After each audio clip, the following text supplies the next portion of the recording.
You said to sanctify ourselves just like you are. You are the Holy One of Yisrael, my God. Visiting all iniquity. You show a little mercy, that's sympathy. You said Abraham will be like the stars. You said to sanctify ourselves just like you are. You are the Holy One of Yisrael, my God. Visiting all iniquities. You show a little mercy, that's sympathy. You said Abraham will be like the stars. Black nationalists, and the fear God as a whole is at risk. Yeah, but with the flick of the wrist, we about to bring back apples and pigs with black fists. My father raised me better, man. Yeah, and my mama was his other hand. Growing up in the two-parent home where their thoughts was your own was a glitch in the system's plan. Everything is gay now. Yeah, kinda hip-hop parade now. Handed over our history of oppression and same-sex obsession. Now gay is the new black child. Born in the struggle when garnered Taurus and muscle and stories of those before us. The only thing left to clutch to I'm making amends, embarrassing scars of the hustle. We breaking them chains and mental restraints, gains for the humble. You said to sanctify ourselves just like you are. You are the Holy One of Yisrael, my God. Visiting all iniquity. You show a little mercy, that's sympathy. You said Abraham will be like the stars. You said to sanctify ourselves just like you are. You are the Holy One of Yisrael, my God. Visiting all iniquity. You show a little mercy, that's sympathy. You said Abraham will be like the stars. My King, I call on you. Have mercy on me for the things I do. Know you could read my heart and see I mean well. Just gotta curb all the bad things about myself. Ain't no room for sinner. Meditating in your laws help me remember how to find my way to great success. Ain't no way smooth sailing, gotta pass those tests. Don't look like the father Abraham, we can't be no less. Happy are those that feel your whole, won't be no stress. It's time to separate, we gotta move away. You said the sanctify ourselves like you are. You are the Holy One of Yisrael, my God. Visiting all iniquity. You show a little mercy, that's sympathy. You said Abraham will be like the stars. You said to sanctify ourselves just like you are. You are the Holy One of Yisrael, my God. Visiting all iniquities. You show a little mercy, that's sympathy. You said Abraham will be like the stars. Shalom, shalom. Peace and blessings from Shema Yisrael. I'm Chief Hezekiah. This is the Power of Prayer series. Welcome, family. Let us rise up and face the east and give praise and honor to the Most High, creator of heaven and earth.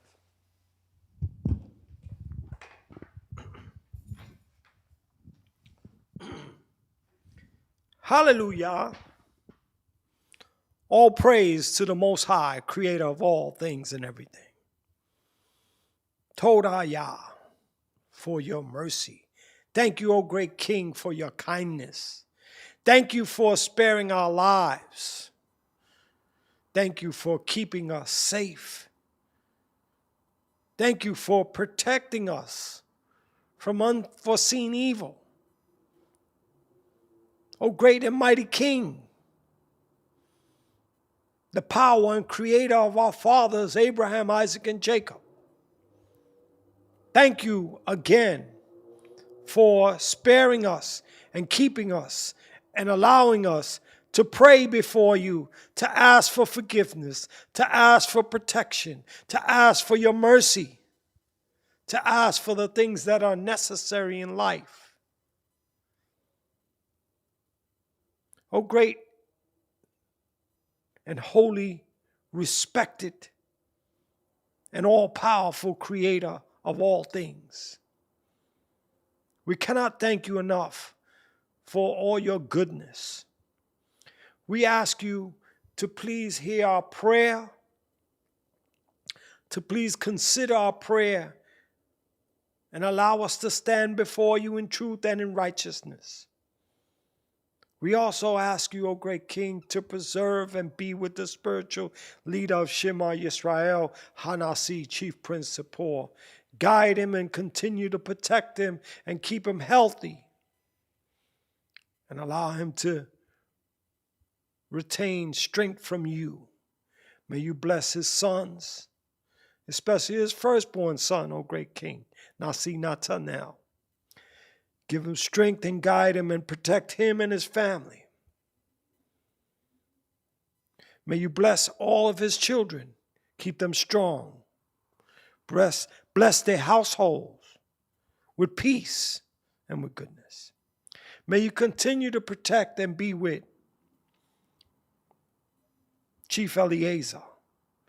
Keep him strong, keep him safe, and allow him to continue to be before you in your righteousness and in your truth. Please, O great King, let our prayer stand before you and to be accepted by you, that you may heal the sick of your people, Yisrael, that you may strengthen the weak and be a father to the fatherless and a husband to the widows and to the helpless, a protector.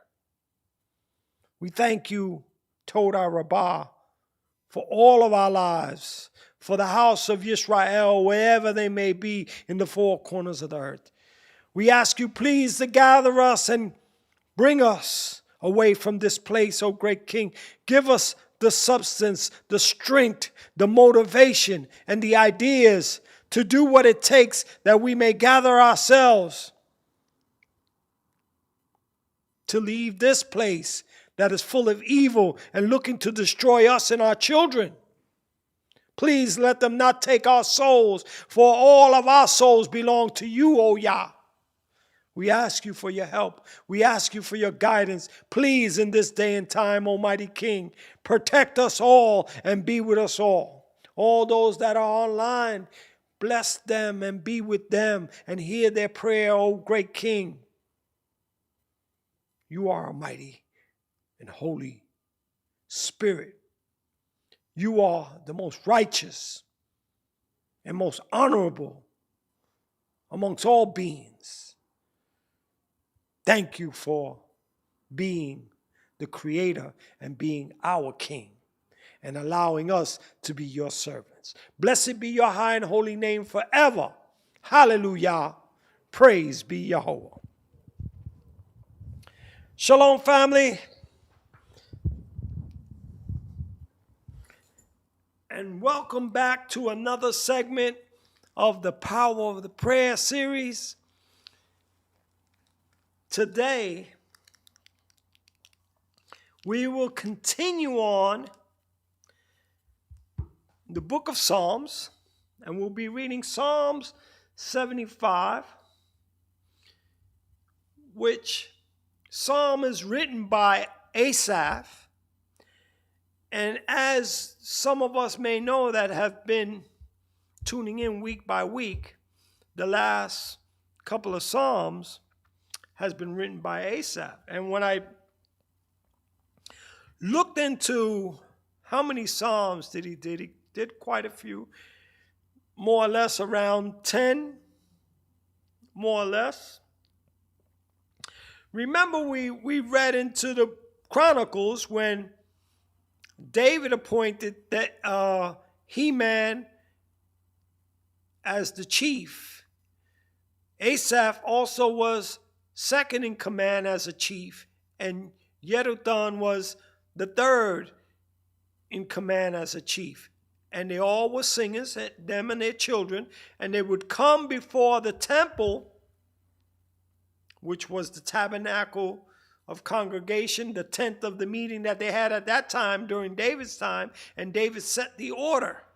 of the Levites that carried the ark, of those that did the service and those that did the cleansing, and then the singers. He put them in order. And we kind of went through a couple of chapters to show you where Asaph was also considered as a seer, which is also known as a prophet. And he was very gifted to the point that even his sons held on to that position for a couple of generations.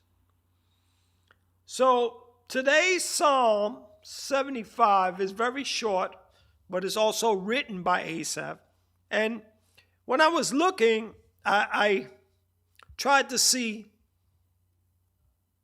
how many of Psalms did the three chiefs create. And I know that there was one dedicated to Heman. There are 10 that are written by Asaph. There are a few that Asaph composed with Dawid. And then you had the children of Jeduthun that wrote a few psalms.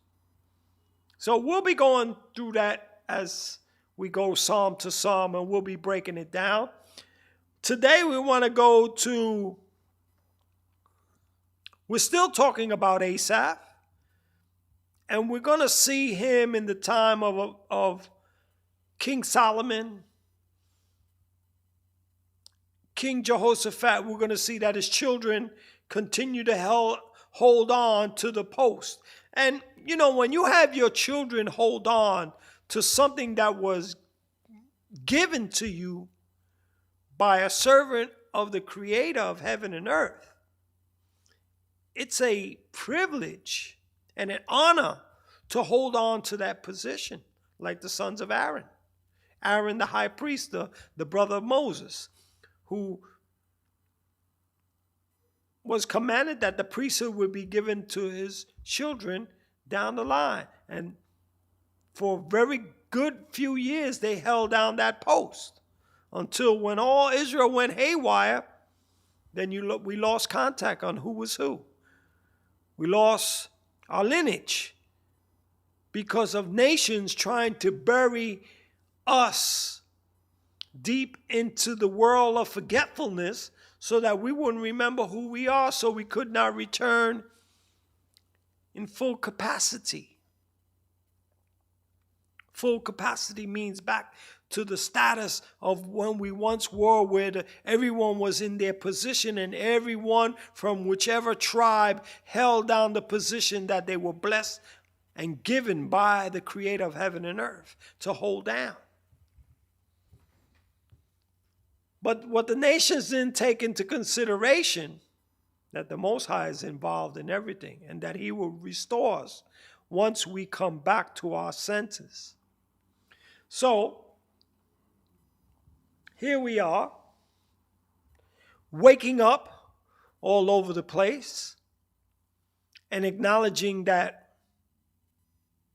we belong to the lineage of the children of Israel. And some of us choose a tribe.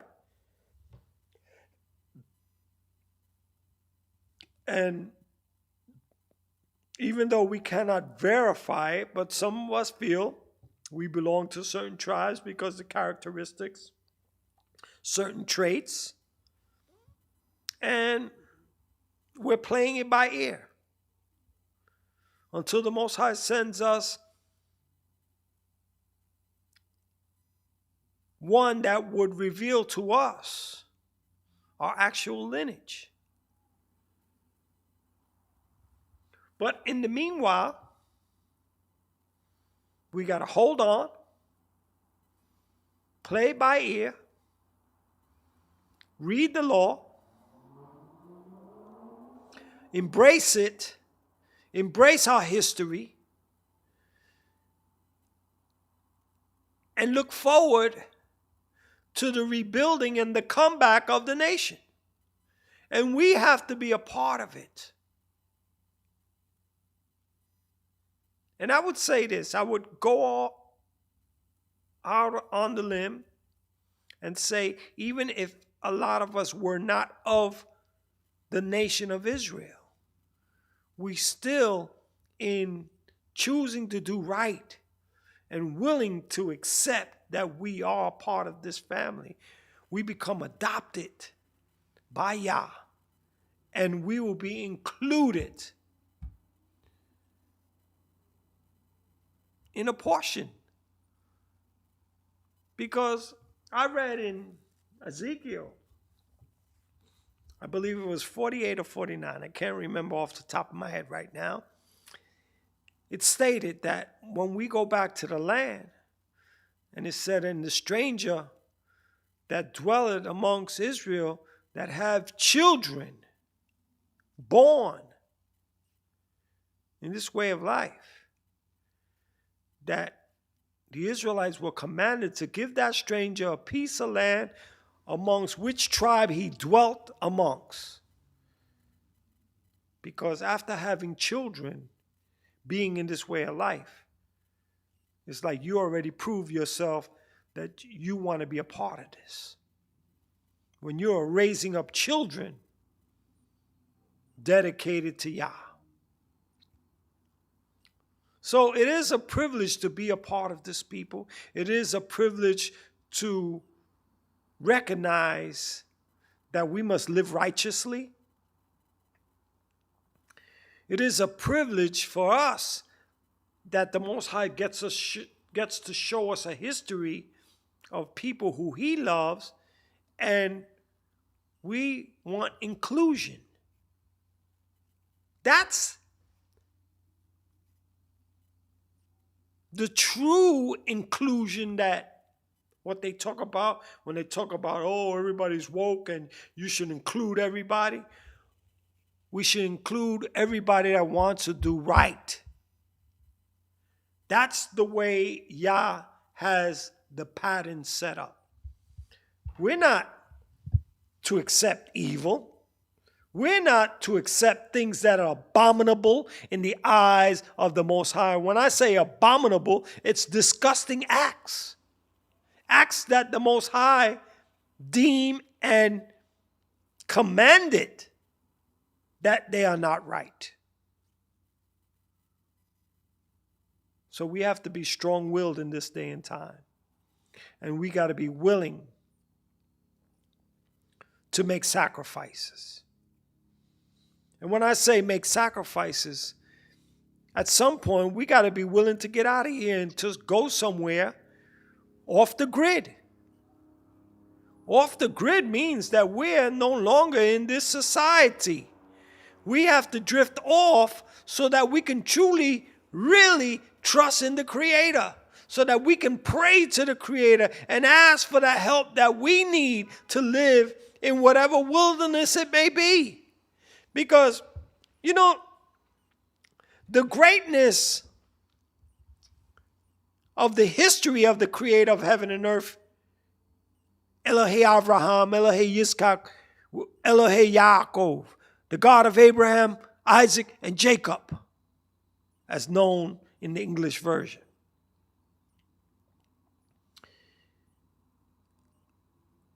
When our people was in the wilderness for 40 years, Moses described that wilderness, that we wandered in a wilderness where no man could live. No man can actually pitch his tent and live in that wilderness for so long. Because that wilderness is what it's called, a wilderness. Kind of like a desert where nothing grows. There is no water for miles. You can't have cattle because there's no grass.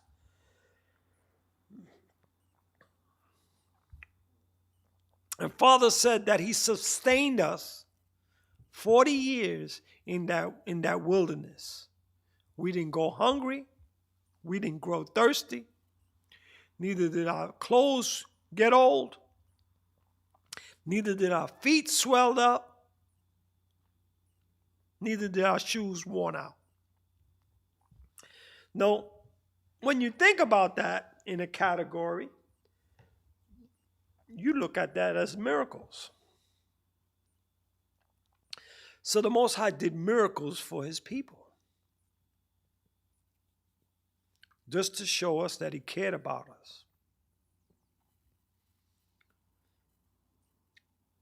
The only catch was that we wandered in the wilderness for 40 years because of our disobedience. Our disobedience got us to wander 40 years. The true journey was only 11 days from Egypt into Israel.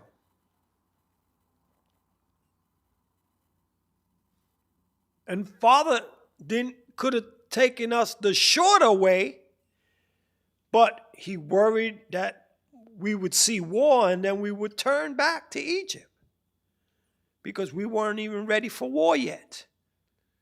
It took time for us to be reintegrated back to society. So think about the life that the Most High gave us. He wanted us to be prepared to know the difference between right and wrong so that we can judge, to be prepared to know what's good to eat and what's not good to eat so that we can stay healthy, what we can wear and what we couldn't wear. And amongst this nation, we didn't have unisex because we have a command that men were not allowed to put women clothing. Neither will women put on what pertains to men. That's the way the law said.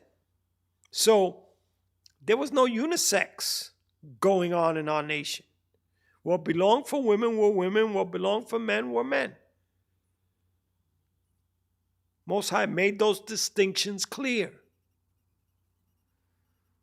So we're not like everyone else where everyone else wants to accept unisex. They want to make sex one where you could be either or. You can transfer over. Nah, that's confusion. The Most High is not a fool. He knows what he made us. And he made us what we are intended to be. No one can be born the opposite sex trapped in a body that's not theirs. That's impossible. Science has proved it. Studies have proved it, especially in biological twins.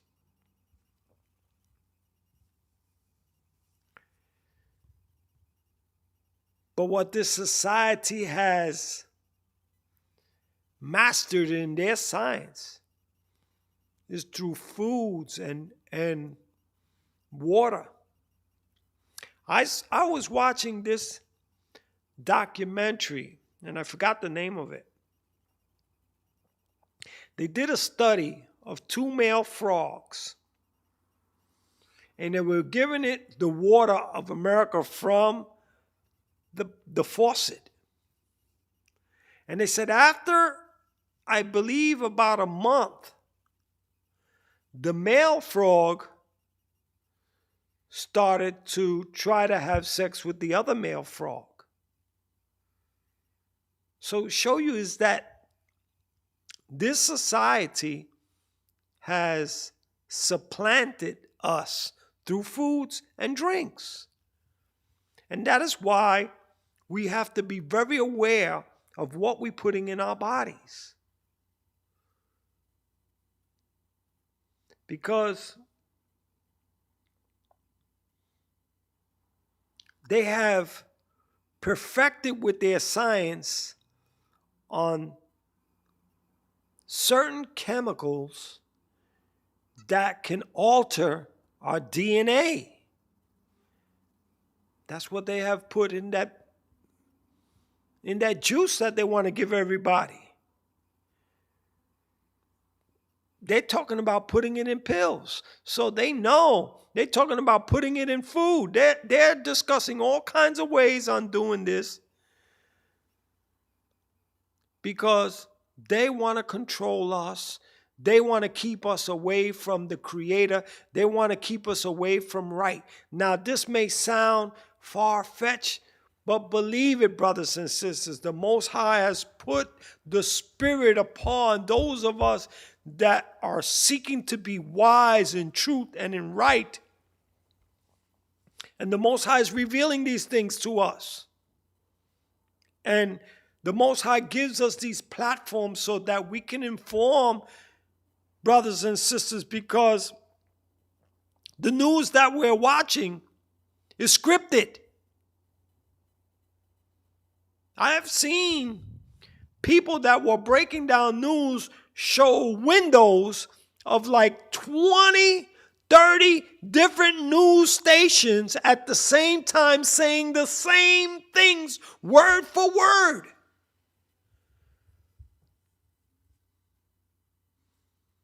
So we don't even know who to believe anymore. So the only thing that we know that we have a hold of is the Torah, because that deals with truth. That deals with right. That deals with righteousness. Just by the study of the movements of Abraham and how he moved around and how he went here and there and what he commanded for his household.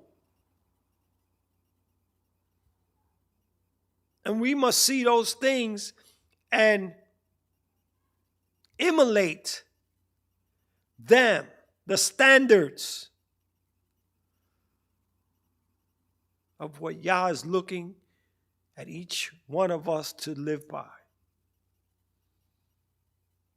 So, as I go into this psalm this week is about that Yah will judge with equity, because that's what the Creator, the power of all things, is fair. But He judges, and He teaches us that we must be the same way. Because when He says, be holy, for I, Yahweh, am holy, what He's telling us to be similar to Him. And holiness means that you are a certain way and that you separate yourself from the masses and from everyone else that does the same things, the same habits. So when you see the law that the Most High has given us to live by, not many people follow those ways. Not many people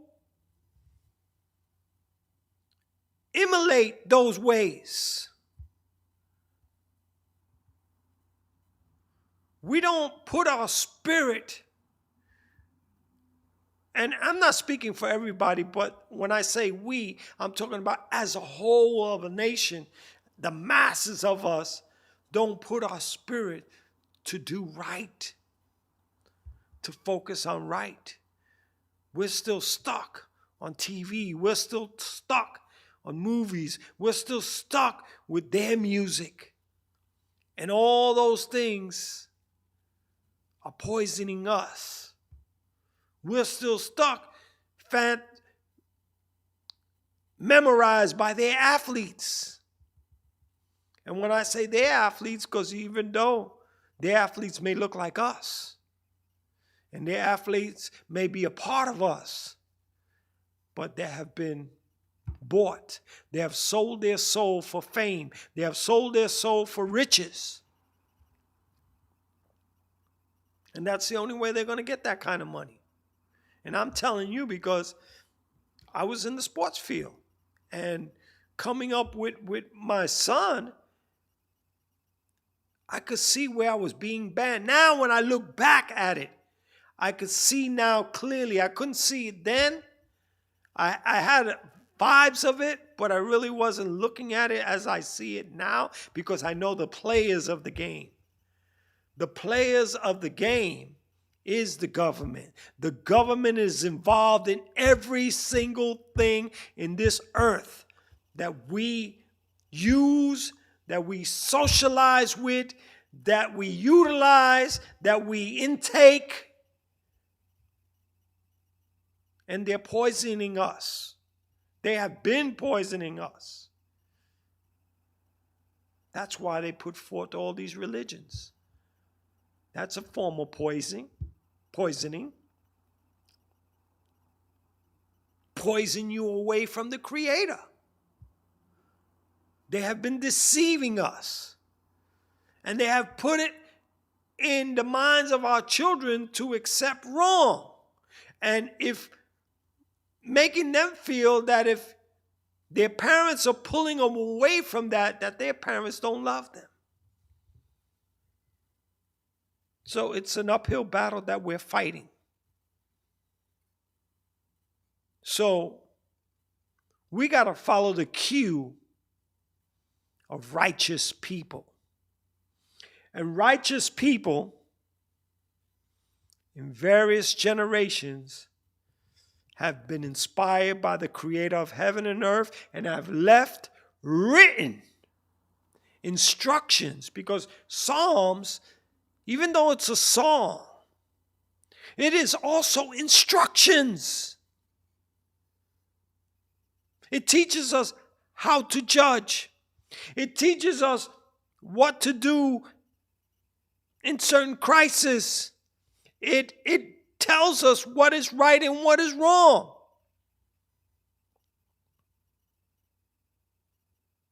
So we have to look at this as therapy. We need therapy because we have been damaged. The Father even said it in one part of the prophecy that the whole nation, the whole head is sick, from the crown of the head to the sole of the foot.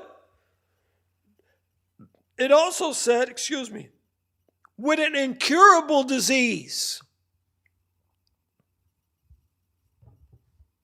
An incurable disease. Something that we can't rectify on our own. And no doctor in the world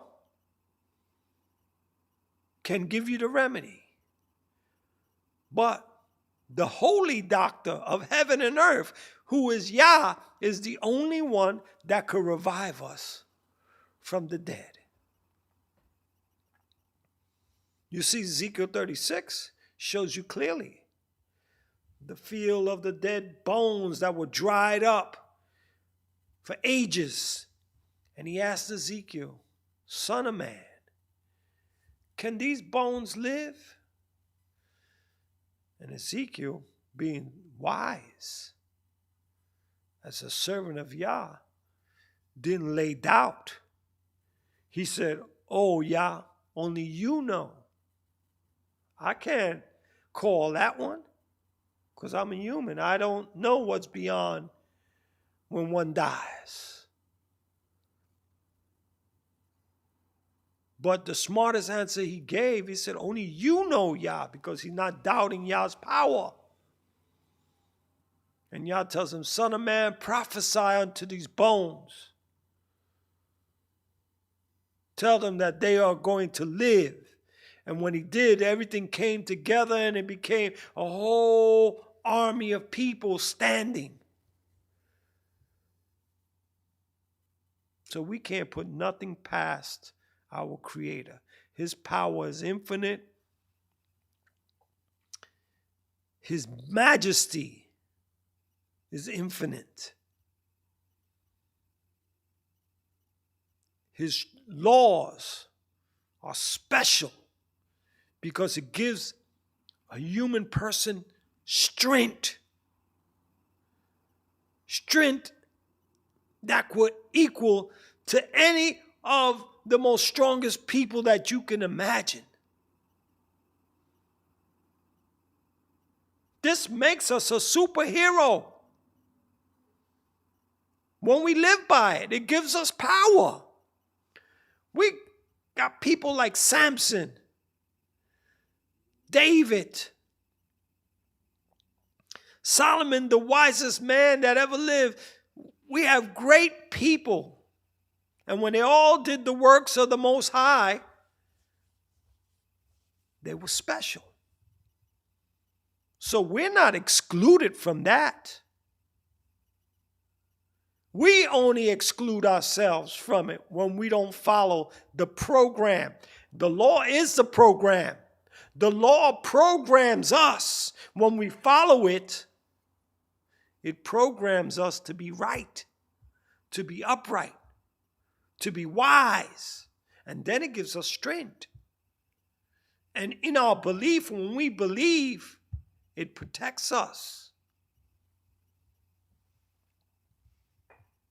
So let's start off Psalms 75 to the chief musician. A special psalm or song of Asaph. He says, unto thee, O Elohim, do we give thanks.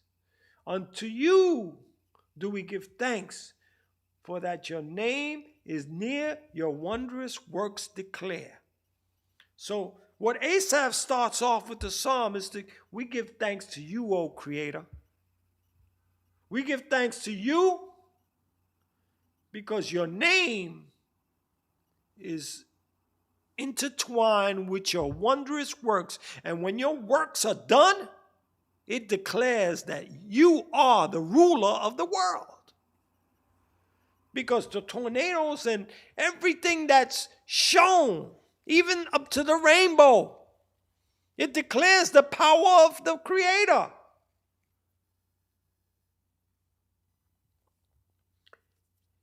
Asaph continues to say, when I shall receive the congregation, I will judge uprightly, so that when he's amongst the congregation of the people, he's going to judge right.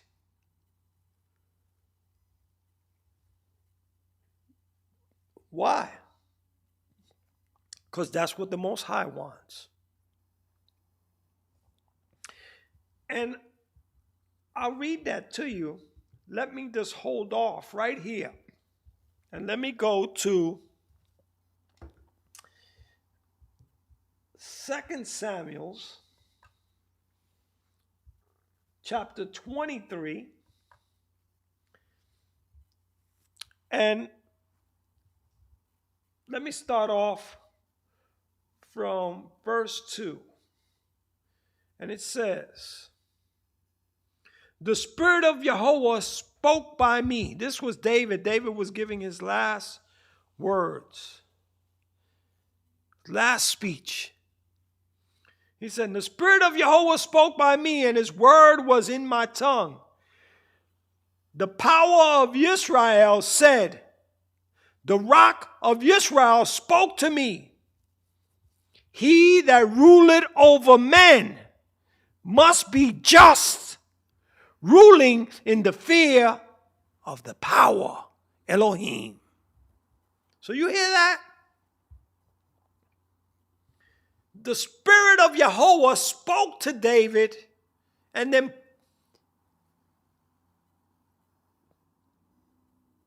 went into him to inspire him. That's the word I was looking for, so I was stuck for a minute. The Spirit of Yahweh inspired him to speak and to say this. And then he says, the power of Yisrael said, he's declaring what the Most High told him to say to people. The rock of Israel spoke to me. He that ruleth over men. That means the people that are over other people must be just. That means you have to be equal. You have to deal with people with equality. When he says that, we're talking about doing right. That's not talking about allowing a sodomite into your family, allowing a robber to dwell in your house, or an adulterer to hang out with your wife. No, that's not the equality we're talking about. We're talking about doing right to people, looking out for the poor when there's a matter, you judging between right and wrong and correcting the wrong. Telling people that are wrong that they are wrong, whether they get mad or not.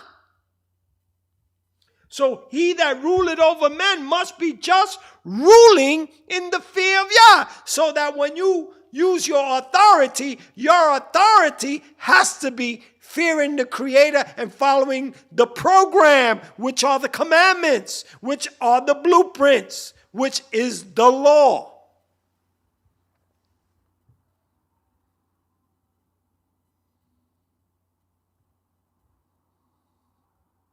It says, he shall be as a light of the morning when the sun rises, because the laws of Yah is like the sun. It exposes. When the light comes, you can see clearly. You can see a little pebble on the ground. You can see ants moving on the ground. You can see little holes on the ground. You can see water droplets on the ground. You're able to see clear, because at night you can't see well. So it's comparing it to like the sun, because the law of Yah exposes. It lets you see things for what they are. It says, even a morning without clouds. That means a clear, nice, sunny day. As the tender grass springing out of the earth by clear shining after the rain. Because when tender grass grows after it rains, the grass is nourished. So it's starting to sprout. And when there's sun, it starts to gravitate to that heat and it starts growing. So that's what Yah's truth is. It grows. Especially when truth is administered. Because what it's saying, let me just go back just a minute. We're in 2 Samuel 23. We started off at verse 2. It said, the Spirit of Yahweh spoke by me. So this is David. Because in verse 1 it says, and I'm just going to go back to verse 1 so the family can be clear what we're talking about. Now these be the last words of David. David, the son of Jesse, said, the man who was raised up on high, because the Most High lifted him up and made him the king. And also made him like a prophet, because when he sung his psalms, he prophesied. The anointed of the power of Jacob, the sweet psalmist of Yisrael. He was the singer. He was like a top singer of today, an R&B singer, a person that can sing. This is what David did, and he played instruments. So this is what he said. And then it goes on to verse 2. It said, the Spirit of Yahweh spoke by me. This is what David was saying. He said, and his word was in my tongue. The power of Yisrael said, the rock of Yisrael spoke to me. He that ruleth over men must be just, ruling in the fear of Yah.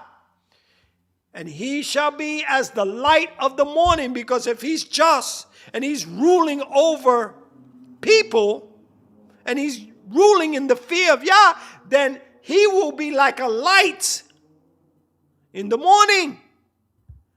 Because you're a sign, you're a signal, you're noticed by everybody.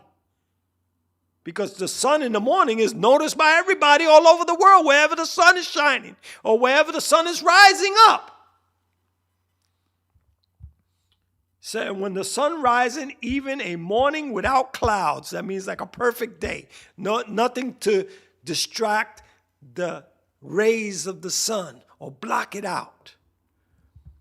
It says, as tender grass springing out of the earth by clear shining after rain. It's like tender grass. You're growing. So when you do right, fearing the Most High and keeping the commandments of the Most High and being just with people, you start to influence more people. So you start to grow as a community, springing up like grass after the rain. It said, although my house be not so with Elohim. See, now David is saying, even though I wasn't as perfect with the Most High, because what David only did a couple of things that were wrong, but here David is being humble by saying, even though my house ain't as perfect as that man we're talking about, even though my house be not so with Elohim, because he know what Absalom did, Amnon, the other son, Adonijah, and then later on, Solomon failed. So kind of David was prophesying, even though my house is not so perfect with the Most High, he said, yet he had made me with an everlasting covenant. Yet he gave me an everlasting covenant. He said, ordered in all things and sure, for this is all my salvation and all my desire. David said, this is all my salvation, and that's what I desire, to be with the Creator. That's what David said. He said, I'd rather be a doorkeeper in the house of Yahweh. So he's never arrogant because he's a king, to put himself on a pedestal to say he wants to be at the right hand of the Most High. He said, nah, I'd rather be a doorkeeper because at least I'm in with the Most High and his people. So here he's being humble. He says, although he make it not to grow, but the sons of the wicked shall be all of them as thorns thrusted away. Because thorns is what can injure people, but it said thrusted away, like all the thorns that are cut off and thrown away. That's what's going to happen to the wicked. It says, because they cannot be taken with hands, because nobody can handle them. Nobody can deal with them. So the Most High has to dispose them. It said, but the man that shall touch them must be fenced with iron and staff of a spear. They shall be utterly burned with fire in the same place. That means anyone that touched the wicked has to be equipped with weapons because they're dangerous. But the Most High is going to burn them up. So what I read here is to show us that what Asaph was talking about in Psalm 75, that Yah will judge uprightly. And you see that he commanded David with the spirit to speak. And David was inspired to say, he that rule over men must be just. So, ruling in the fear of Yah. So, let's think about that. Who rules over men? Mothers rule over men. Fathers rule over men. Right? In their household, when they have men and female children. Right? Older brothers that are supposed to be the leaders of the house, families or job bosses. You can break this down in so many different degrees when you have power over people. So when you have power over people, you're commanded to be fair. Ruling, that means you're commissioned to tell people what to do in the fear of Yah. What is the fear of Yah? Keeping the commandments. The fear of Yah is the beginning of wisdom. So that's the keeping of commandments, because wisdom is the commandments. Like it said in Deuteronomy 4, this is your wisdom and your understanding in the sight of the nations. So what is your wisdom and your understanding in the sight of the nations? The law.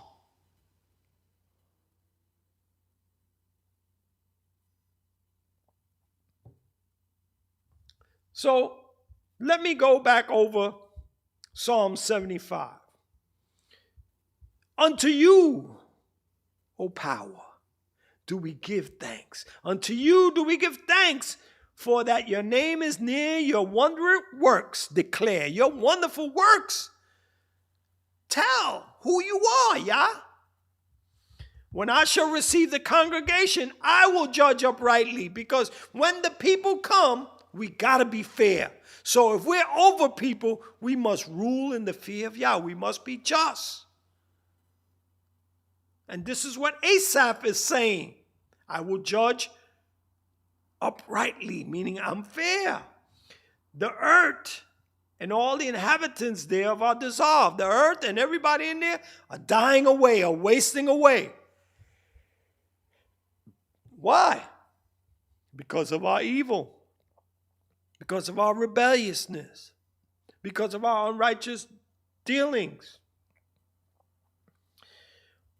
But when we go back and we start looking how it changes from verse 1 to verse 2, that verse 2 is actually talking about Yah. When he receives the congregation of people, he judges uprightly. The earth and all the inhabitants thereof are dissolved. I bear up the pillars of it. Because only Yah is who holds the earth together. So that's why when we're reading Psalm, we have to be aware of when it changes. When is it Asaph is speaking or David is speaking, and then it's Yah speaking all of a sudden. It changes course. Because these men, when they were composing these songs, their spirit was in tune with the Creator. So therefore, that's how they were known also as prophets. Because the Most High would speak through them, like he spoke through David. David said, Yah spoke to me, the Creator of Israel spoke to me. He that rule over men must be just. That's what he told David to tell people. So David was prophesying.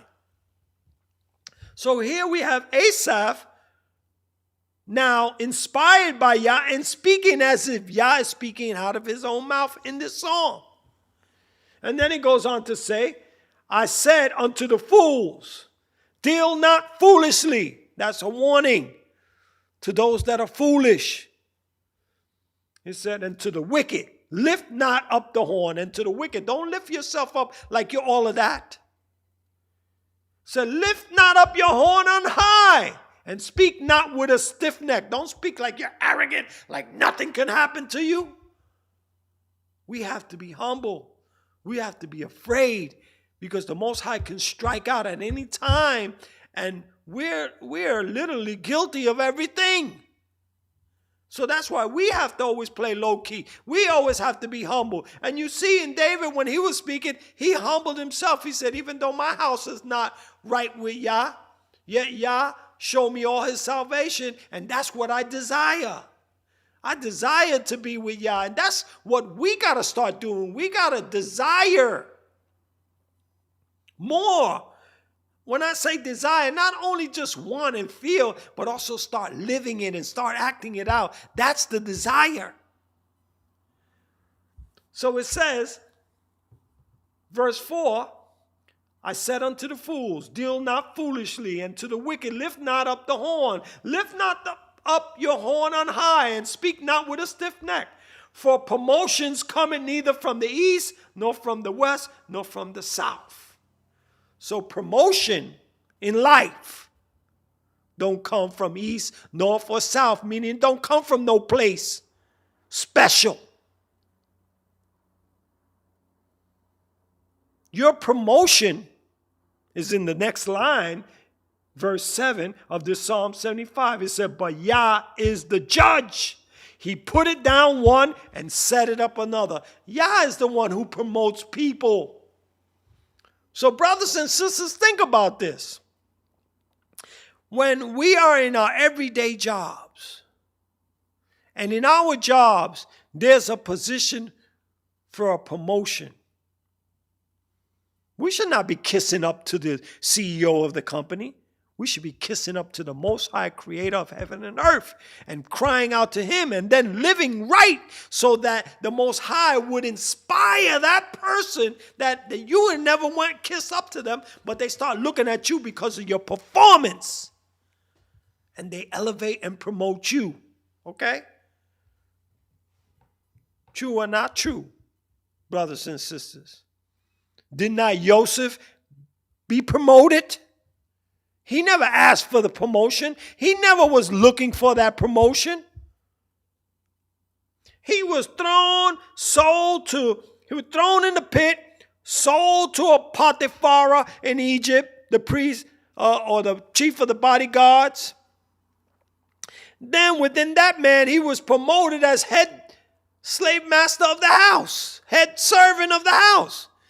Until his wife started casting eyes on him and wanted to lay with him. And Joseph was so righteous that he would not dare do such a thing against his master. He was a loyal man. So that showed us that righteousness, our righteousness is what promotes us. Because after that, even though he got thrown in jail, he was promoted to the highest position in the kingdom through his dreams. But the Most High made it happen. Because soon as he was thrown in jail, what did it say? It said, and the Most High was with Joseph in the prison house, that he made the guard of the prison look not unto Joseph whatever he did, and Joseph was the doer of it. That means Joseph ran the jail. So you see where promotion comes? So the book here tells us, when Psalm 75, verse 6, for promotion cometh neither from east, nor west, nor south, and neither in the north. Okay? But Elohim is the judge. The power is the judge. He put it down one and he set it up another, meaning he makes us get demoted or make us get promoted. That's the beauty of the creator of heaven and earth, that he inspires people. Every soul belongs to him. So he can, that's why he said if we please him, he makes our enemies at peace with us. So don't you think he could put it in your boss to start looking at you and you ain't kissing up to him?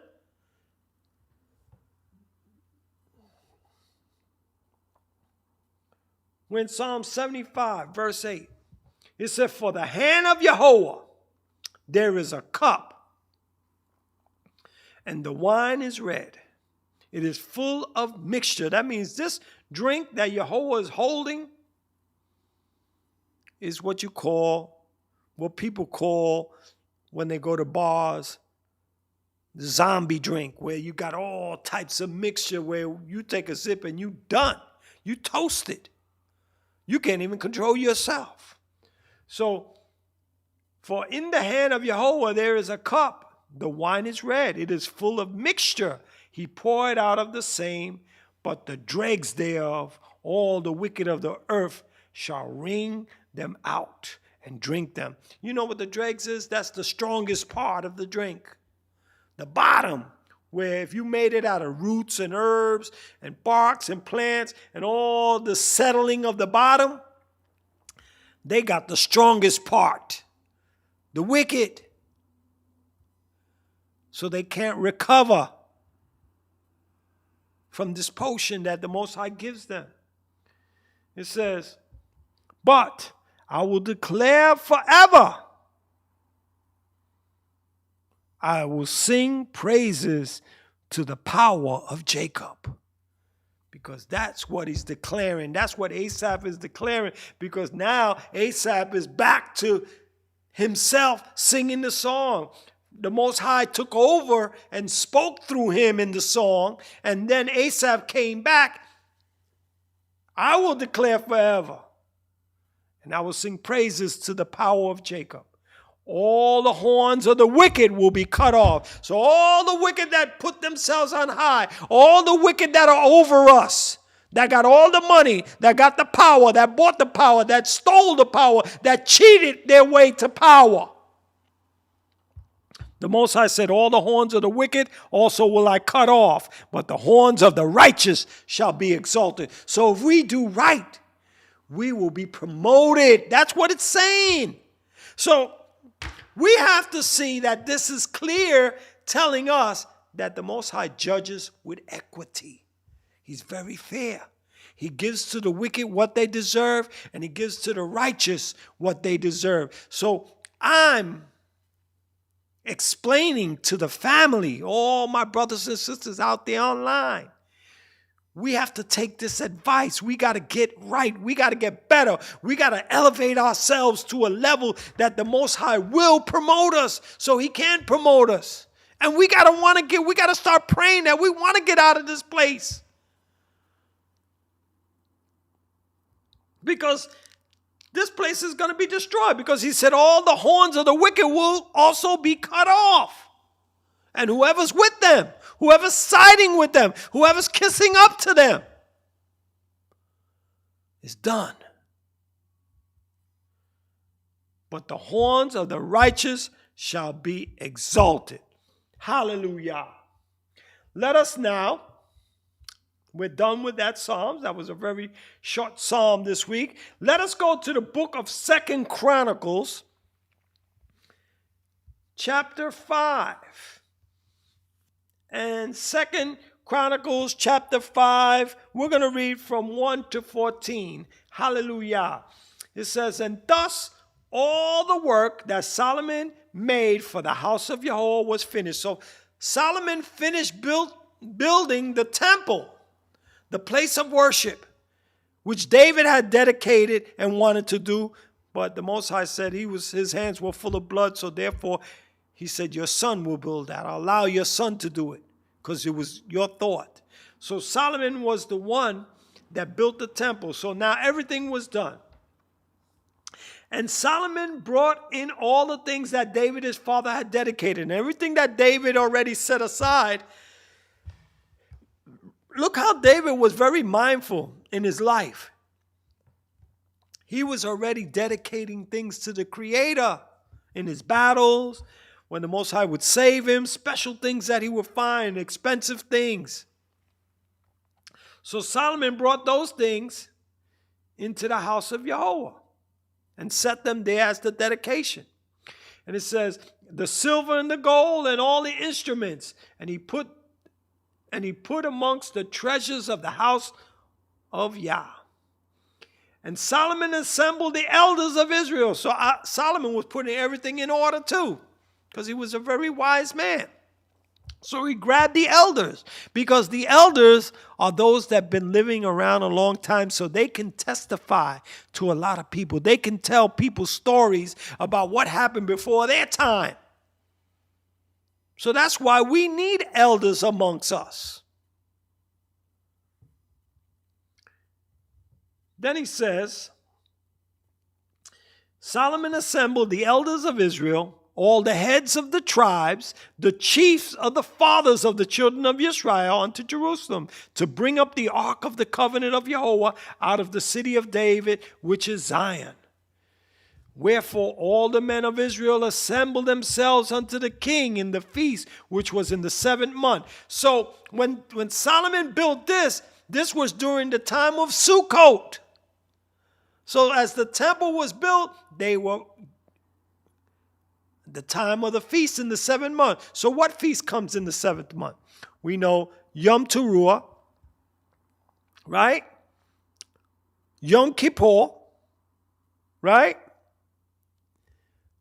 Then Sukkot, which is the feast ending of the 7th month, towards the end. So it only makes sense because the building is a home, like a giant booth. It most likely had to be during that time period. That's why I said the feast of the 7th month, where it said in verse 3, wherefore all the men of Israel assembled themselves unto the king in the feast, which was in the 7th month, which had to be Sukkot. It only makes sense. Our fathers did things in wisdom. And all the elders of Israel came, and the Levites took up the ark, and they brought the ark and the tabernacle of the congregation and all the holy vessels that were in the tabernacle. These did the priests and the Levites bring up, because only the Levites were to touch those stuff that belong in the temples and the vessels and all the instruments and all that. So that was their job. Also King Solomon and all the congregation of Israel were assembled unto him before the ark, and sacrificed sheep and oxen, which could not be told nor numbered for multitude. So they had a very vast amount of sacrifices that they were offering up to the Most High. And the priest brought the ark of the covenant of Yahweh unto his place, to the oracle of the house, in the most holy place, even under the wings of the cherubim. So he put it in the holies of holies. That's where the ark went. And no one was allowed to go in there but the high priest, and he was only allowed to go in there once a year. Or when the Most High commanded him to, besides that. But once a year he was only allowed to go in there. So any other time he had to be commanded by Yah or called by Yah. He said, for the cherubims spread forth their wings to cover the place of the ark, and the cherubims covered the ark and the staves thereof above. So they had cherubims, which are certain type of angels with wings that covered the ark in the holy place. Solomon built all these things during his time. And he says, and they drew out the staves of the ark. At the ends of the staves were seen from the ark before the oracle, but they were not seen without. And there they were unto this day. That means that's where it was unto this day. I means up to this point of the story, when Solomon built the temple, the ark stood in there with the staves. They would took the staves out when it was inside the place. When the priest would move it, then they would put the staves in, and then they would carry it.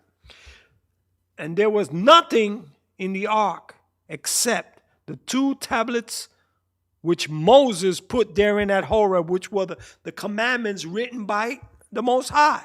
The second tablets, because the first one Moses broke, and then he went up to get a second pair. So that was in the ark. He says, and when Yahweh made a covenant with the children of Israel, they came up out of Egypt. That's when Yahweh made the covenant with the children of Israel, when they came up out of Egypt at Mount Sinai. So that was the things that were inside the ark. The tables of stone. And it came to pass, hold on one second, where at verse 11, where in 2 Chronicles chapter 5, verse 11, and it came to pass when the priests were come out of the holy place, for all the priests that were present were sanctified. All the priests that were present were clean.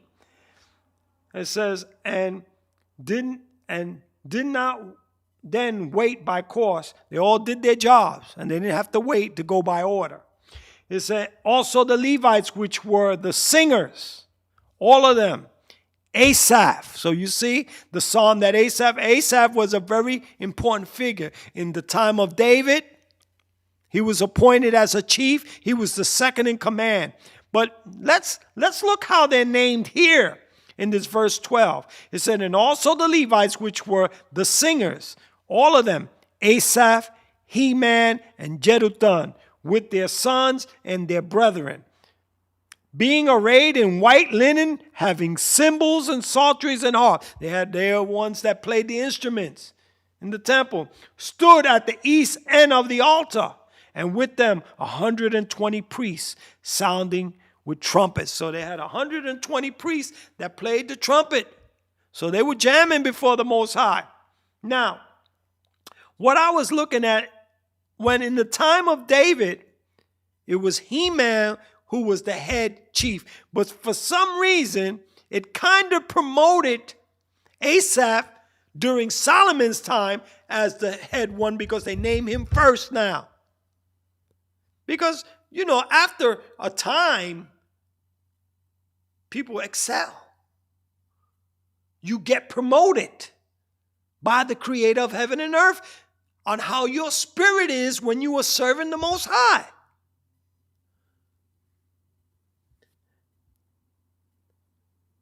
We're in verse 13, 2 Chronicles chapter 5, verse 13. And it came to pass, as the trumpeters and singers were as one. That means the trumpets and the singer were like one. They were in tune. He said to make one sound to be heard in praising and thanking Yahweh. And when they lifted up their voice with the trumpets and cymbals and instruments of music and praised Yahweh, saying, for he is good, for his mercy endureth forever, that then the house was filled with a cloud, even the house of Yahweh, because Yahweh enjoyed hearing how they played. So his Spirit came in a cloud and filled the house while they were jamming. Most time, the Most High don't do that. He do it when they out. He said, so that the priest could not stand to minister by reason of the cloud. When the cloud came into the place, the priests could not do their job anymore because it was too dark. They couldn't see, so they had to stop. He said, for the glory of Yahweh had filled the house of Yahweh. So the Most High Spirit came down because of the music and how the dedication of everything that went on, that he felt comforted by this, seeing the people in a right state of mind. So what this shows us, that the Most High is willing to dwell amongst us when we're right. When we sing to the Most High and our spirit is in a spiritual righteous frenzy, He'll come and dwell with us. Because that's the love that He has for us. But we got to be right. We got to be clean. We have to be holy. We have to be holy in our mind. We have to be in our spirit. And in our lives, we have to think right and do right.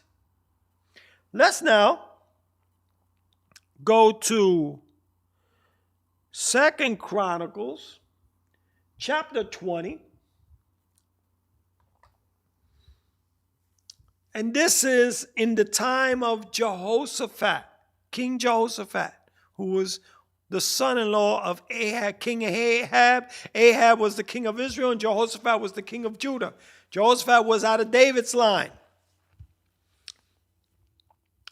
2 Chronicles chapter 20, it said, and it came to pass after this also,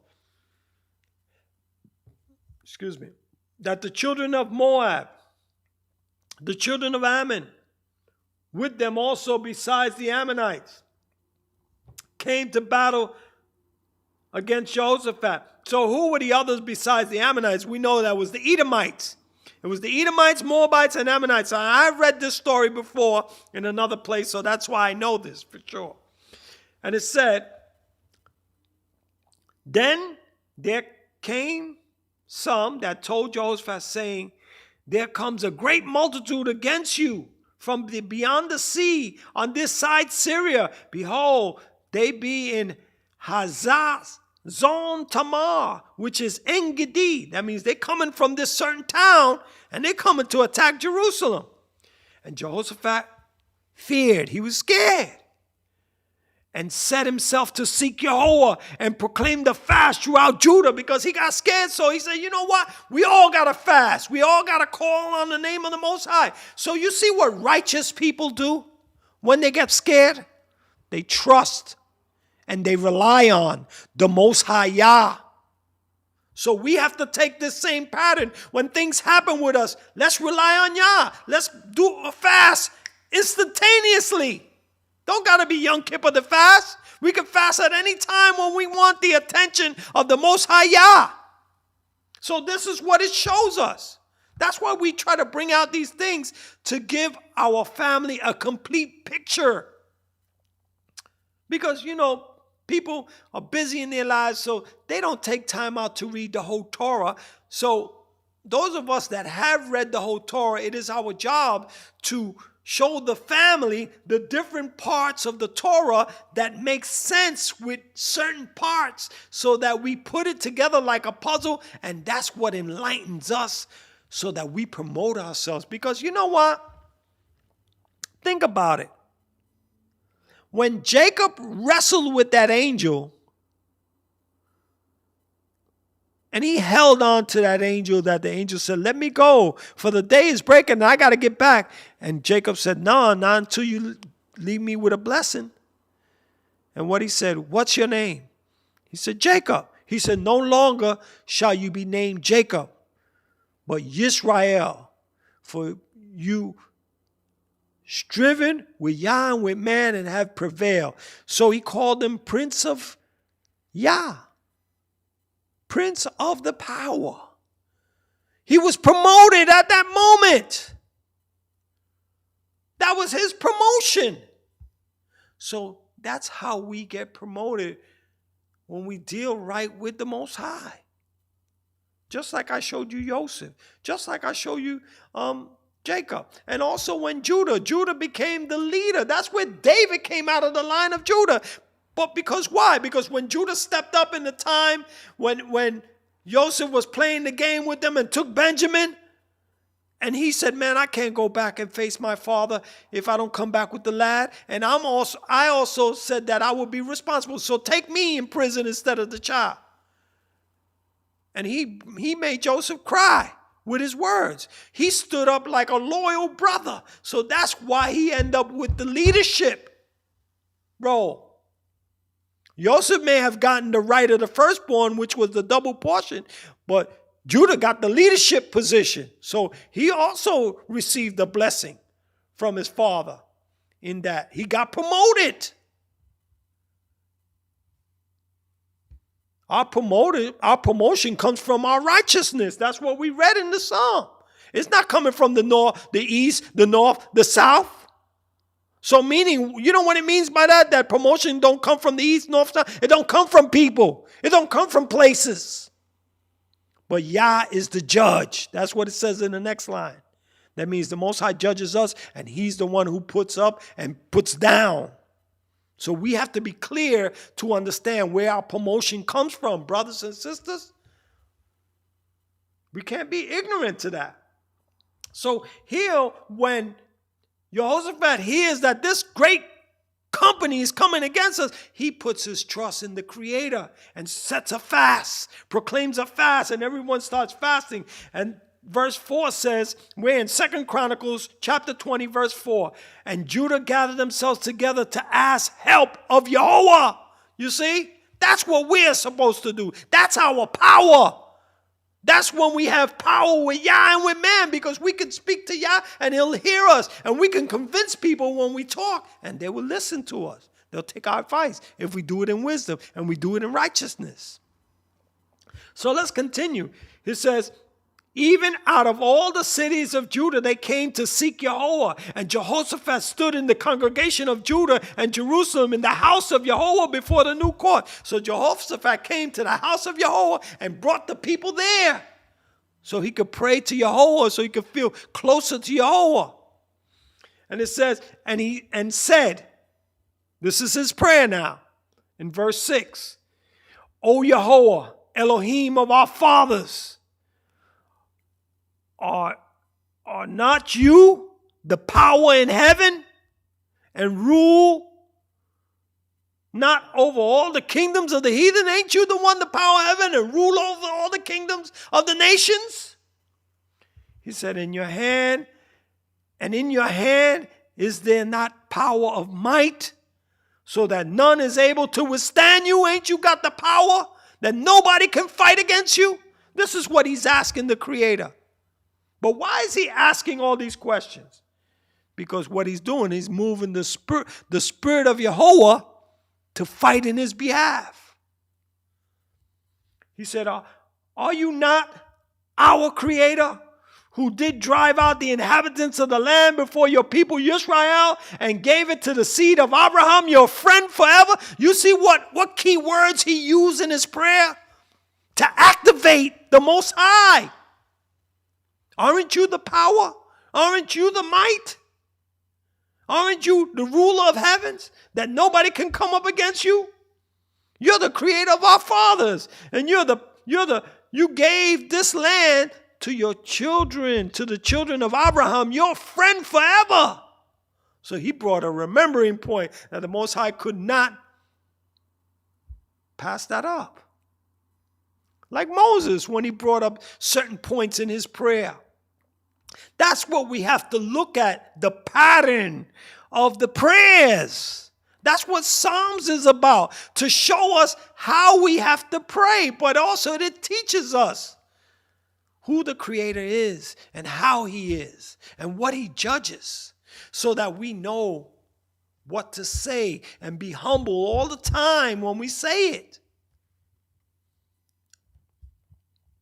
So verse 8 says, and they dwell therein and have built you a sanctuary therein for your name, saying, if when evil comes upon us as the sword, judgment, or pestilence, or famine, and we stand before this house in your presence, for your name is in this house, and cry unto you in our affliction, then you will hear and help. He's using Solomon's prayer, that Yahweh said that he told Solomon, I hear your prayer, that when your people, wherever they're in trouble and they face this house and they pray to me, I will hear in heaven. That's why we face the east, brothers and sisters, because we're east from Jerusalem.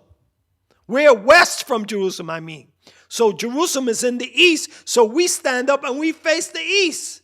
And we pray towards where the temple was, because Jehovah said that he will always hear our cry. So here we see the pattern of it in Jehoshaphat. Years later, Solomon's already been gone.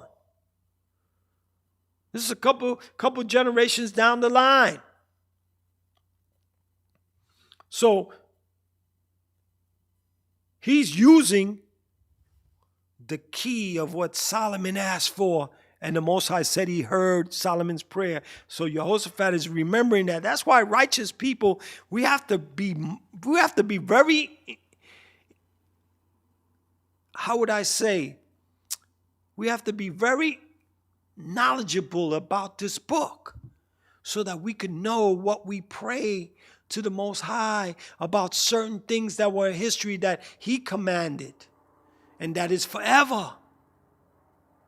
And this one that Jehoshaphat said, if evil comes upon us as the sword, judgment, or pestilence, or famine, and we stand before this house in your presence, for your name is in this house, and we cry unto you in our affliction, then you will hear and help.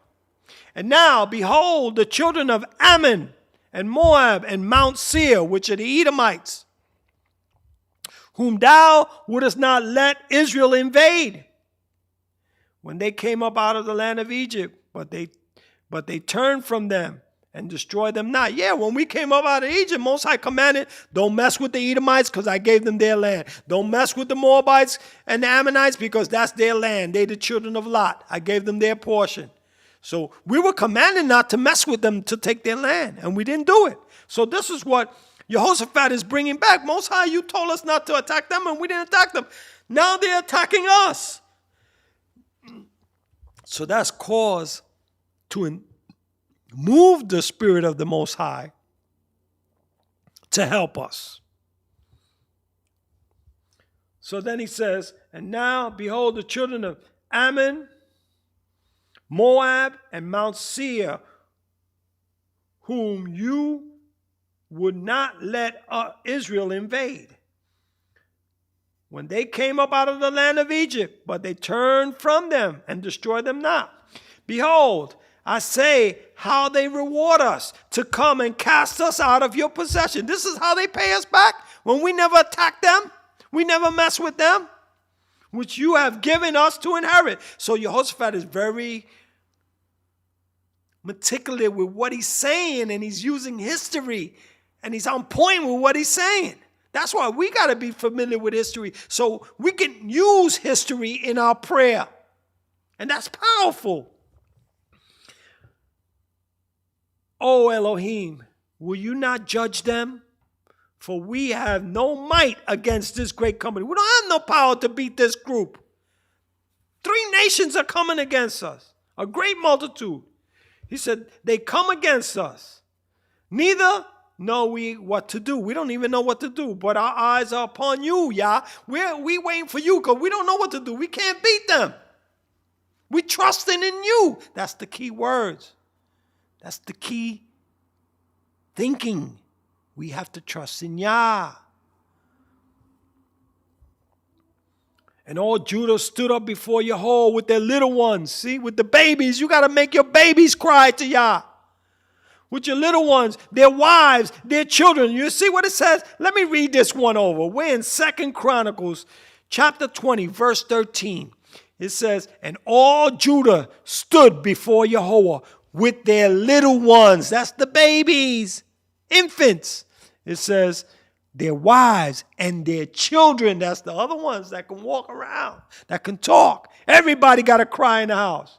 Then upon Yahaziel, the son of Zechariah, the son of Benaiah, the son of Yediel, the son of Mattathiah, the Levite of the sons of Asaph. Look, so we're showing you that Asaph's sons are involved in this situation. They were around because they were still doing what's right. So when you do what's right and you teach your children and then your children see that you live up to doing right, they most time follow you. That's what this history is teaching us. that we got to stand up and be right before the Most High so our children can follow the footsteps, the paths. Said, a Levite of the sons of Asaph came the Spirit of Yahweh in the midst of the congregation. That means one of Asaph's sons was amongst them of Judah with Jehoshaphat, and the Spirit of Yah came upon him. Why would the Spirit of Yah come upon him? Because his spirit was right.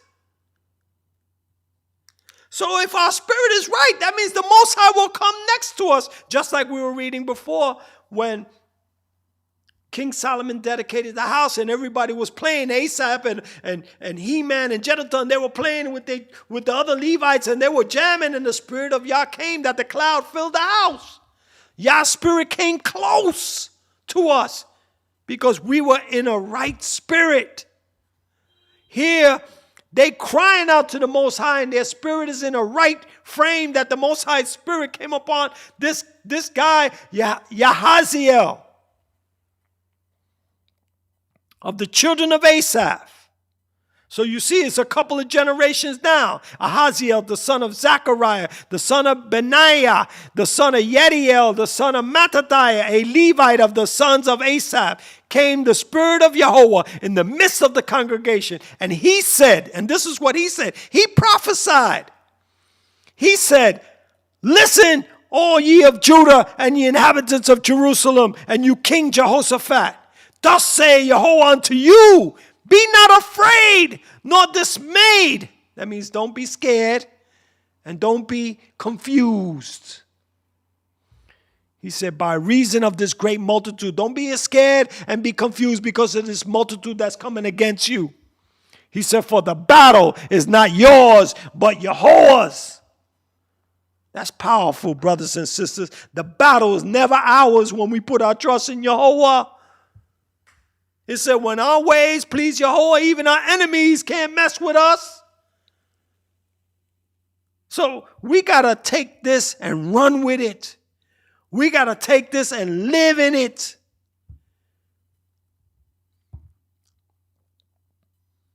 It said, the battle is not yours, but Yahweh's. Then he goes on to say in verse 16, tomorrow go down against them. Behold, you came up by the cliff of Ziz, and you shall find them at the end of the brook, before the wilderness of Yisrael. You shall not need to fight this battle. You hear? Yahweh's letting us know we ain't even got to fight this battle. We don't got to touch them. Just like with the Egyptians, we didn't have to lift up a finger. So it's proven. But let's hear what happens in this battle here. It says, in verse 17, it says, you will not need to fight in this battle. Set yourselves and stand still. I remember a couple of weeks back, I used that line about when we were at the waters of the Sea of Reeds, and the Egyptians were coming, and the people were losing faith and was crying out to Moses, and then Moses cried out to Yahweh, and Yahweh said, why are you crying out to me? Use your staff and move the water. Talk. You got power. I give you power. That's what he was telling Moses. And Moses told the people, stand still and see the salvation of Yahweh. You know what that means? Be patient, y'all. Don't panic. That's what it's saying. Don't panic. And that's what the Most High is saying here. He's saying, verse 17, I'm going to go over it again. You will not need to fight this battle. Set yourselves and stand still and see the salvation of Yahweh with you, O Judah and Jerusalem. Fear not, nor be confused. Tomorrow go out against them, for Yahweh will be with you. That means don't be afraid. Stand still and see how Yah works. That's what we got to do. We got to trust. That's what stand still and see the salvation. Meaning don't panic. Don't go crazy. Calm down and see how Yahweh works. So we got to trust in Yahweh, even when we're scared. This is the pattern. Let's stick with it because it's sure. We always end up winning. Let's continue to read the end of the story. And Jehoshaphat bowed his head with his face towards the ground. He gave respect to Yah. And all Judah and the inhabitants of Jerusalem fell before Yahweh, worshiping Yahweh, because everybody bowing down. Because they all trusted. And it said, and the Levites of the children of the Kohathites, of the children of Korites, stood up and praised Yahweh, creator of Yisrael, with a loud voice on high. The sons of Asaph start singing, because the sons of Asaph are the sons of Korites and Kohathites. They from that line. We read that genealogy last week of 1 Chronicles chapter 6. The genealogy of the Levites. Because it was Gershon, Kohath, and Merari, and out of Kohath, which Aaron comes out of, also Asaph comes out of that line. So it said, we're in verse 20, 2 Chronicles 20, verse 20. Hold on, let me see where we at. Okay. It says, and they rose early in the morning and went forth to the wilderness of Tekoa. And as they went forth, Jehoshaphat stood and said, hear me, O Judah and the inhabitants of Jerusalem. Believe in Yahweh, your power. You see what he had to tell them? A pep talk. Believe in Yahweh, your power. So that's what we got to take in. That's what I'm saying to my brothers and sisters out there. Trust in Yahweh. Believe in Yahweh, our power, because he's going to help us. Even when we get scared. Just pray, fast, whatever situation, and you'll see we'll get out of it. He never lets us down. And that's what Jehoshaphat is telling the people. He said, believe in Yahweh so that ye shall be established. Believe his prophets and ye shall prosper. So we got to trust. We have to believe, just like Abraham when he saw the stars. You know, Abraham didn't have no children yet, but when he saw the stars and he believed in Yahweh, when Yahweh said, see those stars? That's how your children going to be. And Abraham didn't have no children. He was old and he believed. And it was accounted to him as righteousness. So Jehoshaphat is using the same criteria to motivate the people. Believe in Yahweh, and you shall be established. Yahweh is going to look out for you as long as you trust in him. Believe in his prophets, those that come from Yahweh.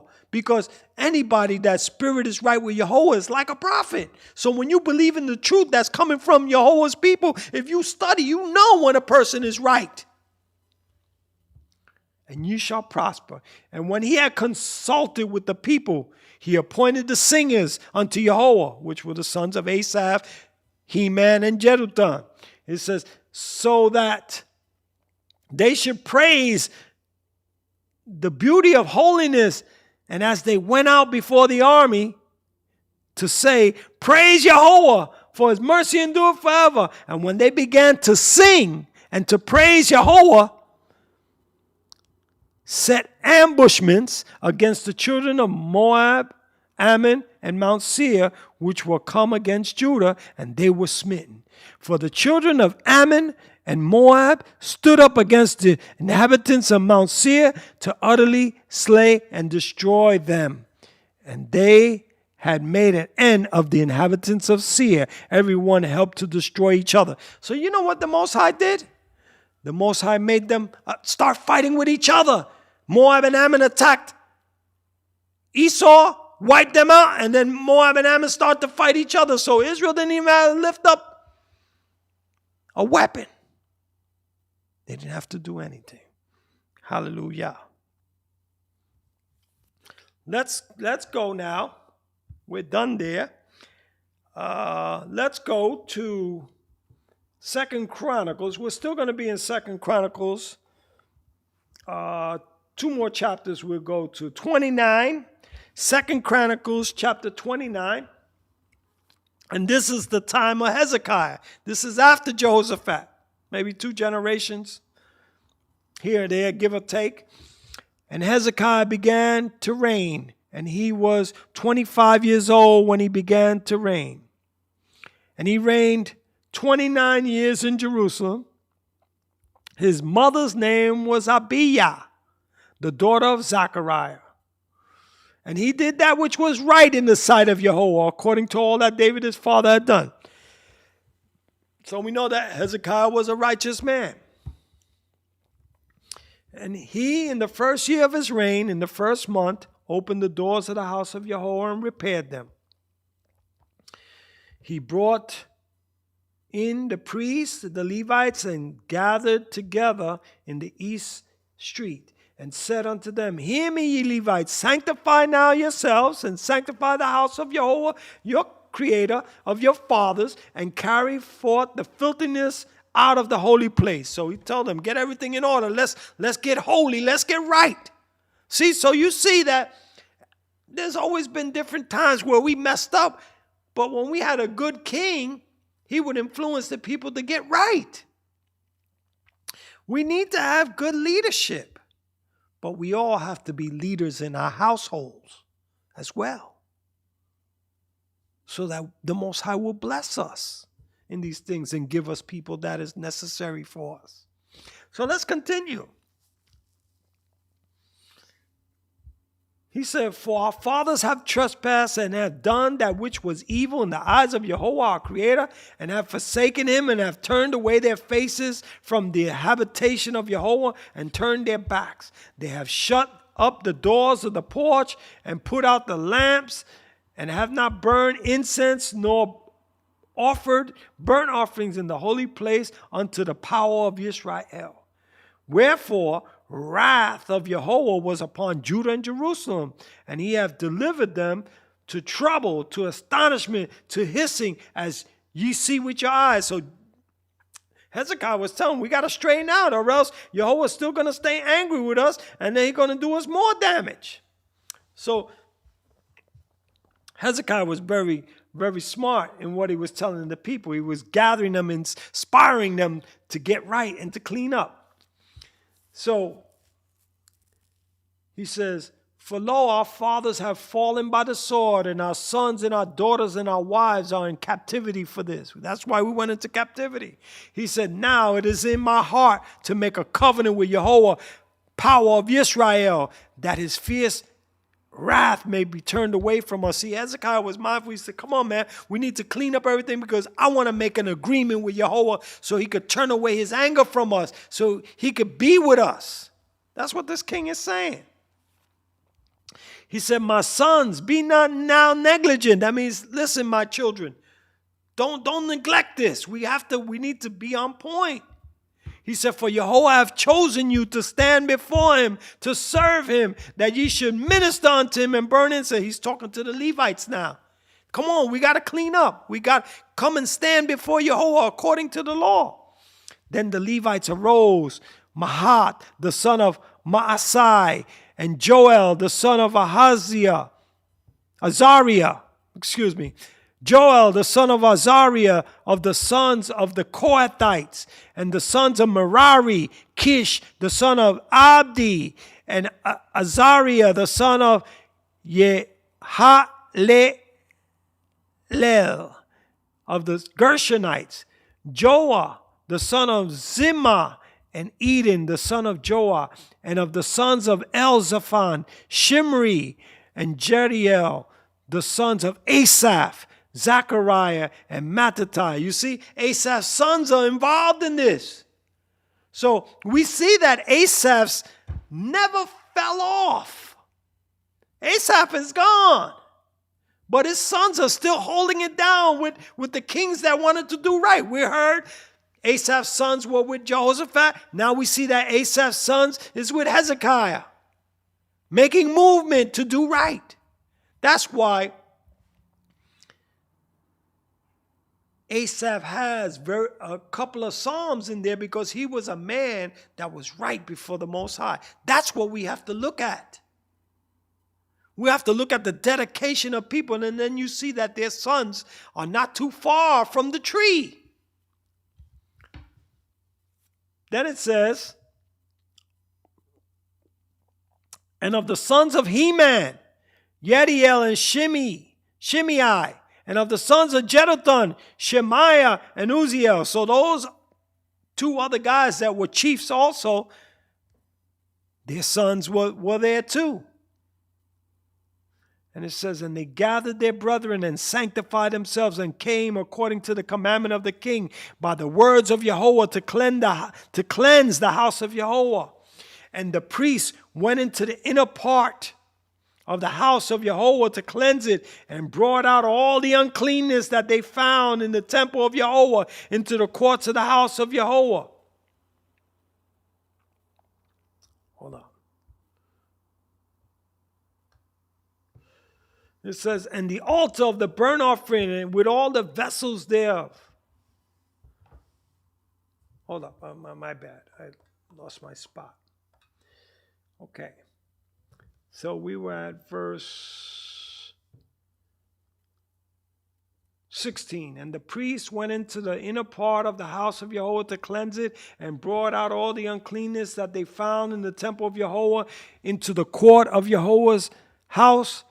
And the Levites took it to carry it out abroad into the brook Kidron. Now they began on the first day of the first month to sanctify. On the 8th day of the month, they came to the porch of Yahweh. So they sanctified the house of Yahweh in 8 days. And in the 16th day of the first month, they made an end. So they kind of passed into Pesach, but at least they took the initiative as Pesach came in. They was getting everything clean. So you see, our fathers did things even around towards the holy days to get right with Yah, because our holy days is what unites us, because that's when we have our holy gatherings, just like Shabbat. Shabbat is a weekly thing that we gather so that we renew our strength for the next 6 days. Excuse me. And then we renew our strength for the next 6 days. And then when we got a holy day, that's another day to come in to renew our strength as a family. Okay, so verse 18, it says, Then they went into Hezekiah the king and said, We have cleansed all the house of Yahweh, the altar, the burnt offerings, with all the vessels thereof, and the showbread table, with all the vessels thereof. Moreover, all the vessels which King Ahaz in his reign did cast away in his transgression, have we prepared and sanctified. And behold, they are before the altar of Yahweh. So they got everything together and everything clean. So let me skip down to verse 30 of the same chapter, and it says, Moreover, Hezekiah the king and the princes commanded the Levites to sing praise unto Yahweh with the words of David and of Asaph the seer. So now you see they call Asaph a prophet. And here he's elevated, because Heman was the first chief in the time of David. But that's why I was telling you that there are some psalms that David and Asaph did duets together, because their spirit was right. And after some point in time, Asaph got promoted. After a couple of generations, father started looking at his kids because his kids were holding it down.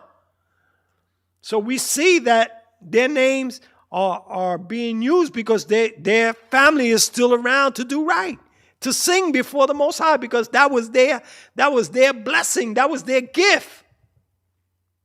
It said, Moreover, King Hezekiah, it said, hold on, where are we at? It said, Moreover, King Hezekiah and the princes commanded the Levites to sing praises unto Yahweh with the words of David and of Asaph the seer, and they sang praises with gladness, and they bowed their heads and worshiped. Hallelujah. Let us now, we're going to go to the last chapter before we end out here. 2 Chronicles, chapter 35. Now we're in another king, we're in another time. Moreover, Josiah kept a Passover unto Yahweh in Jerusalem, and they killed the Passover on the 14th day of the first month. And he set the priests in their charges and encouraged them to the service of the house of Yahweh. So you see, the king encouraged the priests to do what's right. That was his job. When we have righteous king, is to be overseer over everybody to do what's right.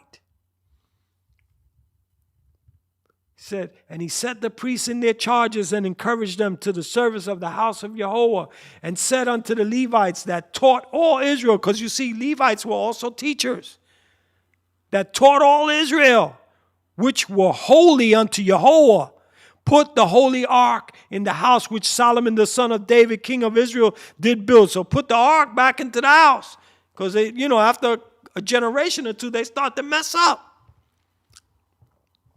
It said, it shall not be a burden upon your shoulders. Serve now Yahweh your creator and his people Yisrael. That's what he was telling the priests, because that's their job, to minister unto the people. Ministers also to serve. And prepare yourselves by the houses of your father, meaning by the courses of how you go. The priest, the high priest, the porters, the singers, everybody got to do their position. He said, according to the writing of David, king of Israel, according to the writing of Solomon his son, because they set everything in writing, in order. And stand before the holy place, according to the divisions of the families of your fathers, of your brethren, the people, and after the division of the family of the Levites, because everybody had their position. He says, so they killed the Passover and sanctified themselves and prepared their brethren that they may do according to the word of Yahweh by the hand of Moses. And Josiah gave the people of the flock lambs and kids, all for the Passover offerings for all that were present. So Josiah was sharing with the people that didn't have, he gave them of the best so they can offer it up to the Most High. He said, to number of 30,000 and 3,000 bullocks, 33,000 bullocks. And these were of the king's substance. This is what he owned alone. And his princes gave willingly unto the people, to the priests and to the Levites, Hezekiah, Zechariah, and Yediel, rulers of the house of Elohim, gave unto the priests for the Passover offerings 2,600 small cattle and 300 oxen. Coniah also, and Shemaiah, and Netaniel, his brethren, and Hashabiah, and Yediel, and Josabad, chief of the Levites, gave unto the Levites for the Passover offerings 5,000 small cattle and 500 oxen. So everybody was willing, giving up stuff for the service. So the service was prepared. Hold on, I overpassed my...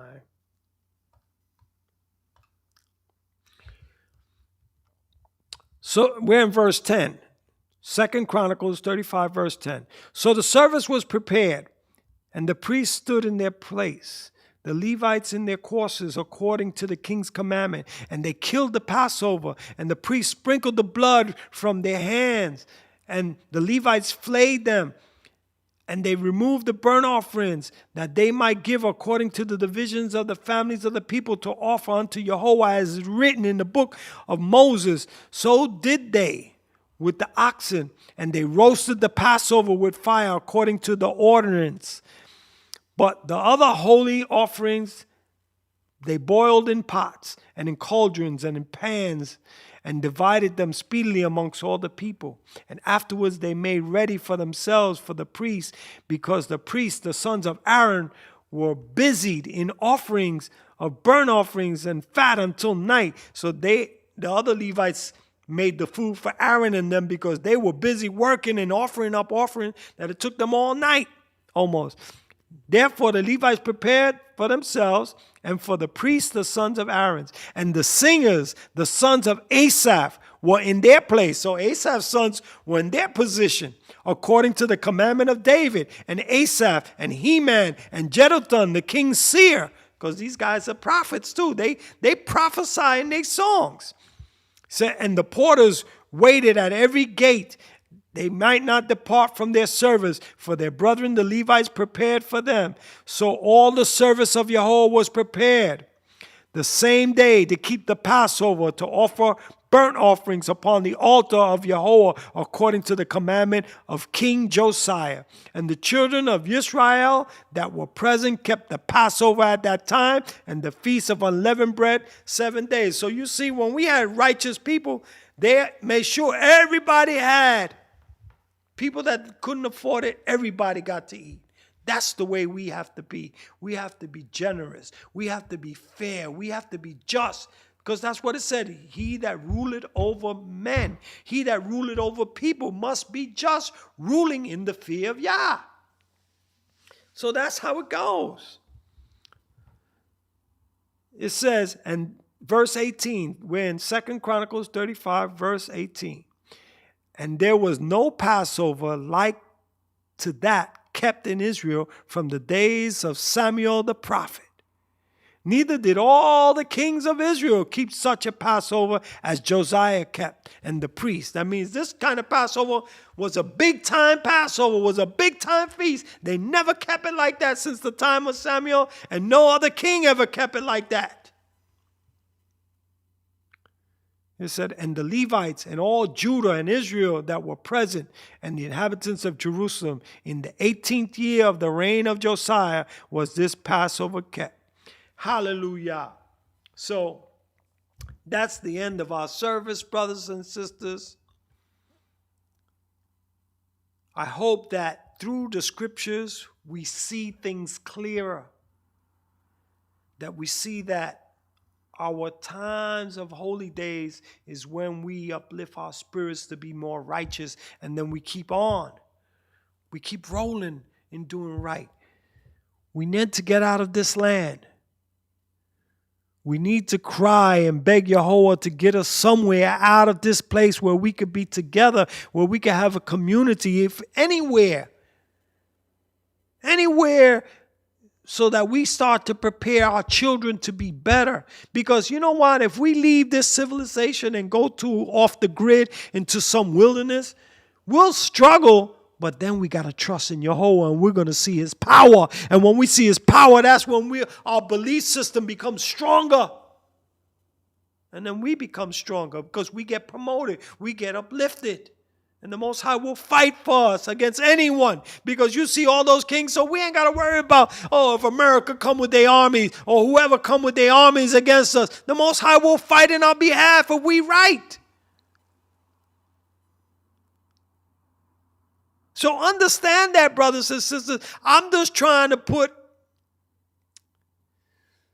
belief, hope, trust, and loyalty in our minds so that we can be sure. I'm just testifying to Yah what Yah is showing us and what he's been showing us. And sometimes we forget because we bump our heads and we worry about other things that are the least of our worries. So let us all stand up and pray, cry to the Most High on a daily basis. Get our houses together. Let's start to do right. If people around us don't want to be right, we got to cut people off because they're a hindrance to us. Got to do like how Abraham, even in your own family, Lot messing up, he said, listen, you go that way, I go this way. Got to separate. You see what Sarah did? Get rid of that boy. He ain't no good. He's not going to inherit. Got to get rid of Ishmael, even though it hurt Abraham, but Father said, listen to your wife.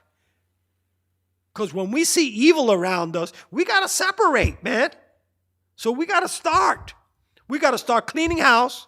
We got to start getting ourselves together like the Levites. Get ourselves holy before the Most High. So that the Most High can work with us, work through us. Hallelujah. Let us rise up and praise the Most High in prayer.